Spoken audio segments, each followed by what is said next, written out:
Good morning from Chicago, the risk management capital of the world. I'm Alan Nuckman here at the CME Group with the Morning Market Stir for Monday, April the 10th.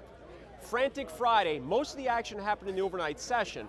We were steady throughout the day, essentially unchanged though, a bit in the red in the major stock indexes. Now on a weekly basis, we had the stock market down about 1/3%, and the NDX made new all-time forever highs, actually 3 out of 4 sessions in the last week or so, and then had a lower close, so that's something to keep an eye on. Looking at other markets, we saw gold shoot up to $12.70, new multi-month highs, closing about $12.57, a $7 gain on the week, so giving up some of those gains. And then crude oil up near 53, closing at 52.25, a 3% jump, building on the 5% reversal in the bottom on the week before. So crude oil's pushing back up inside that channel that the market had traded between 52.50 and 57.50 for many, many months on a full recovery.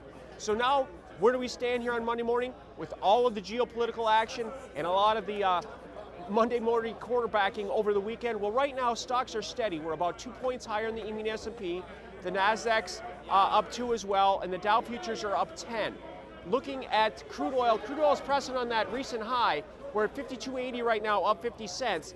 So again, making another push there. Oil is not dead, and that could be supportive for a lot of those energy stocks that have pulled back in the last month or so. Looking at the stock market, stocks are steady right now, like I said, but they pulled back in this last month. It's been a long time since March the 1st, the all-time highs in the S&P and the Dow. Gold's pulling back. Some of that flight to quality, anxiety buying is getting out of the market here, down $6 right now at $12.51. $12.50 is an important level to keep an eye on psychologically after those new highs that we made last week. So let's focus on fundamentals. Thursday, the big banks are coming out with earnings. We've got JP Morgan, we've got Wells Fargo, and we've got Citi that are going to set the tone for the first quarter earnings season. And we'll be back to focusing on what truly drives the stock markets, how well corporations are doing. So to summarize where we stand as the cash stock market's getting started here this morning, steady right now after a steady to a little bit negative week last week. Right now the S&P's up 2, the Nasdaq's up 3, and the Dow futures are up 10. Janet Yellen speaks today about the time the stock market's going to close. There's right now about a 70% chance that there will be another rate hike in June.